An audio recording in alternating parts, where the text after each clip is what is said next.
복록대사, 인연대사라고 하셨습니다. 이 세 가지 중 더 제일 큰 것은 생사대사라 생각이 들어집니다. 사람은 태어나면 남녀노소를 막론하고 숙명적으로 죽음의 길을 다가서게 됩니다.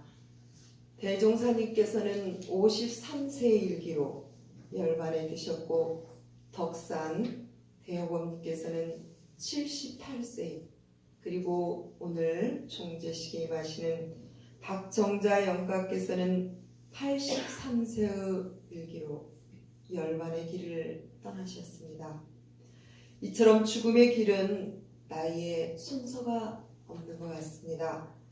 그러므로 대종사님께서는 나이가 40이 넘어가면 죽어가는 보따리를 챙기라고 하셨습니다. 그렇다면 과연 이 생사, 죽음의 문제를 우리는 어떻게 해결하고 있을까요? 몇 년 전에 56세의 일기로 열반하신 스티브 잡스가 우리 모두 핸드폰으로 알고 있죠. 이분은 이런 말을 했습니다. 죽음은 삶이 만든 최고의 발명이다. 죽음은 삶이 만든 최고의 발명이다 라는 이야기를 했습니다. 그는 죽음 역시도 새로운 발명의 흐름으로 바라봤다고 하는 것이죠. 저는 이 이야기를 들으면서 저는 반대로 생각을 했습니다. 그렇다면 삶이라고 하는 것은 죽음이 만든 최상의 작품이 아닐까라는 생각도 해봤습니다. 결국 삶과 죽음은 따로따로가 아니라 하나로 연결되어 있기 때문에 죽음의 문제를 해결한다면 삶의 문제가 달라지는 것이고, 삶을 잘 살기 위해서는 죽음의 문제를 해결해야만 된다라고 하는 부분을 저희들은 알 수 있습니다. 그래서 이 스티브 잡스는 17살 때부터 어느 날 한 문구를 보게 되었답니다. 그 문구가 오늘이 내 인생의 마지막 날이라면 나는 어떻게 살 것인가? 라는 그 문구를 17살에 봤는데 그게 본인에게는 굉장히 크게 와 닿아서 그때부터 아침에 일어나면 항상 읊조리는 잠은 자답하는 그 질문이 오늘이 내 인생의 마지막 날이라면 나는 오늘 무엇을 할 것인가? 라고 스스로에게 계속 자문자답을 했다고 합니다. 그래서 본인은 스스로 아니오라는 답이 나오면 그럼 나는 지금 이 순간 무엇을 하고 무슨 일을 해야 될까? 라고 스스로 자기 자신에게 혁신을 강행을 했다고 하죠. 그래서 아마도 이 스티브 잡스가 IT 왕국의 위대한 사람이 되지 않았나 생각이 들어집니다. 이분은 어렸을 때부터 이 죽음의 문제를 스스로 직면하는, 그래서 삶의 길이 달라지는 이러한 변화의 과정을 겪었음을 알 수 있습니다. 오늘 종제식에 당하는 박정자 영가께서도 오늘이 인생의 첫날이 되리라 믿어봅니다. 새 몸을 받는 인생의 첫날, 생사로 본다면 지금 생이 출발하는 중요한 날이 되겠습니다. 49일 전에는 죽음의 길을 걸으셨고 49일 동안은 죽음의 길에서 저희 교도님들과 제주되시는 분의 간절한 천도제식의 힘으로 그 죽음의 길을 잘 걸으셨다가 오늘 49일이 되는 지금 이 순간, 오늘은 새로운 몸을 받으시는 너무도 소중하고 너무도 기쁜 날이 아닐까 생각이 들어집니다. 그렇다면 이 생사 문제를 어떻게 해결할 것인가? 정산종사님께서는 생사편 1장에 생사대사를 해결하는데 3가지 단계가 있다고 하셨습니다. 오늘은 첫 번째 단계를 소개해 드리겠습니다. 생사대사를 해결하려면 첫 번째로 생사가 하나임을 확실히 깨달아 알아야 된다라는 말씀입니다. 삶과 죽음이 하나임을 확실히 깨달아야 된다라는 말씀이죠. 생사는 단절이 아니라 모습만 변화할 뿐이라는 것이죠. 그래서 죽어가는 자, 태어남을 향해 가고 있고 태어나는 자는 죽음을 향해 가고 있다는 것입니다. 그렇습니다. 여기 계신 저희들도 매일매일 죽음의 길을 향해서 걸어가고 있고 오늘 49일 종제에 당하시는 박정자 영가께서는 태어남을 향해서 순간순간 오늘 다가서고 있는 그러한 부분이 되겠습니다. 대중사님께서 말씀하십니다. 생사가 원래 둘이 아니요 생멸이 원래 없는지라 깨친 사람은 이를 변화로 보고 깨치지 못한 사람은 이를 생사로 아나니라 라는 말씀입니다. 제가 오늘 말씀드리고자 하는 핵심은 바로 생사는 변화이다 라는 말씀을 드리고자 하는 것입니다. 이게 생사 해결의 첫 번째 단계가 되겠습니다. 생사는 원래 하나이고 변화인 것이지 이게 따로따로 둘이 아니다 라는 이런 말씀이 되겠습니다. 저는 죽음의 문제를 20살 때부터 고민을 많이 해왔습니다. 20살에 저는 아버님의 임종을 지켜보게 되었습니다. 저희 아버님은 평소에 굉장히 건강하셨어요. 그래서 저희들이 자랄 때 감기가 걸린다든지 이렇게 하면 어머니께서는 빨리 가서 약을 사서 먹어라 하면 아버님은 그런 감기는 일주일만 지나면 낫는다 라고 하시면서 저희들을 굉장히 건강하게 그렇게 키우셨습니다. 그런데 아버님께서 56세 되시던 해 병을 얻게 되셔서 열반에 드셨습니다. 임종 당시 제가 그 옆에 지켜보고 있었는데 눈을 크게 뜨셨다가 다시 감지를 못하시니 주위 분들이 슬프게 울고 계셨습니다. 아, 이게 임종인가 보다. 저는 생각이 들면서 그때 저에게는 화두가 하나 들어왔습니다. 평소에 이렇게 건강하신 분도 열반에 드시면 저희 어머님도 언젠가는 열반에 드실 거고 또 저에게는 오빠 둘이 있습니다. 오빠들도 언젠가는 열반에 들 거고 저 역시도 언젠가는 또 열반의 길을 가겠구나. 그렇다면 이 세상에 영원한 것이 무엇일까라고 하는 부분이 아버님 임종하는 그 부분에 저에게는 큰 화두로 다가섰습니다. 과연 이 세상에서 영원한 게 과연 무엇이냐 라고 하는 부분이 저는 20대부터 이 화두가 제가 어떤 일을 하더라도 그 화두가 저의 머리를 떠나지 않았습니다. 과연 이 세상에 영원한 게 무엇일까? 그래서 20살 정도면 굉장히 젊은 때잖아요. 그런데 그때 당시 예쁜 꽃을 봐도 이 꽃은 언젠가 시들을 텐데 그리고 친구들과도 재미있게 지나다가도 이것은 또 언젠가 헤어질 텐데 하는 무상한 마음을 굉장히 한동안 갖고 있었습니다. 그러던 중 제가 엄불교학과에 20살에 들어가서 출가를 했었는데요.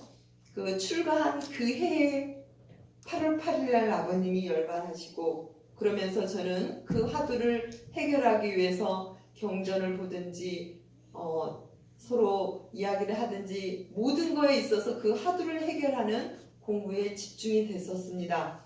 그러던 물교학과 3학년 때 한 동지와 함께 영산에서 구인봉을 돌아다니면서 무건 기도를 했었습니다. 그때 구인봉을 다 돌아다니면서 기도하다가 중앙봉에 딱 가서 기도를 하고 돌아서는데 이 세상에서 영원한 것은 자연이구나 하는 그러한 저 나름대로의 깊은 법열이 느껴졌습니다. 그래, 이 자연은 영원 불변한 것이구나. 그래서 그때는 자연하고 함께 살면 되겠구나 하는 그런 생각들을 하게 되었습니다. 그리고 총부에 와서 총부에 보면은 송대가 있어요. 거기에 소나무들이 많이 있고 그래서 그 송대 숲을 참 많이 거닐었습니다. 그러다가 어느 날 이 세상에 영원한 것은 자연뿐 아니라 내가 지금 대하고 있는 이 사람이 영원한 사람이고 내가 지금 하고 있는 이 일이 영원한 일이고 순간순간이 모여서 그게 바로 영생을 이루는 것이구나. 나름대로 불생불멸의 영생의 진리를 어느 정도 답을 얻고 나니 그때부터는 삶에 자신감이 생기게 시작을 했습니다.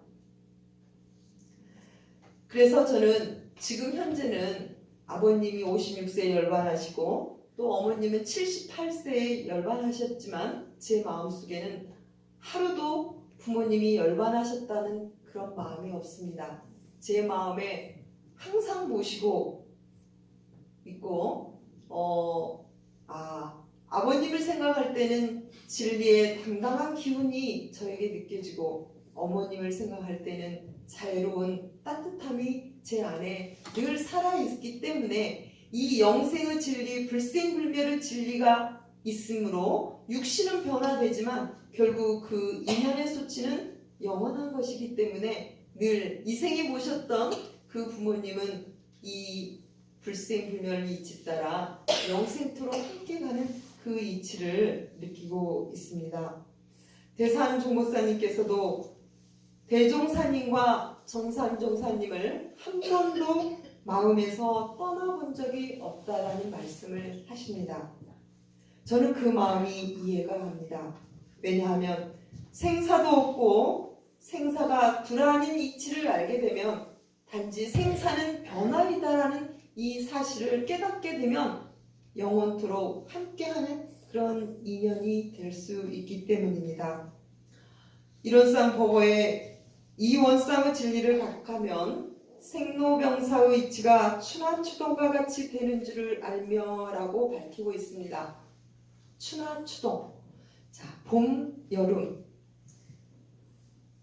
아무리 더워도 다시 가을과 겨울로 또 아무리 추워도 다시 봄이 오듯이 사람이라고 하는 생로병사 역시도 박정자 영가께서도 다시 새 몸을 받는 봄의 생으로 다시 태어나시는 그 이치를 말씀을 해주시고 계시죠. 바로 49일 종제에 새 몸을 받으시는 박정자 영가께서는 오늘이 너무너무 중요한 날입니다. 왜냐하면 변화의 시기에 어떻게 하느냐에 따라서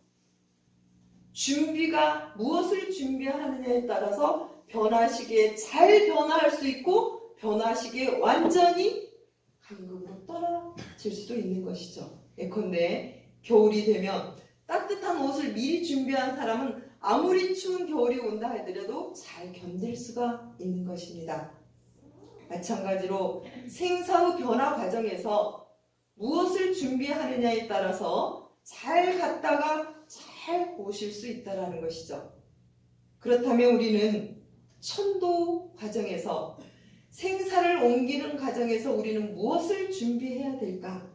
오늘 이 중요한 흐름 속에서 박정자 영가께서는 생사편 8장에 서원일념과 청정일념을 챙기시면 오실 때 확실히 본인이 원하는 대로 이 새 몸을 받으실 수 있고 이 부분이 잘 챙겨지지 않으면 방향을 잃을 수 있다는 것이죠.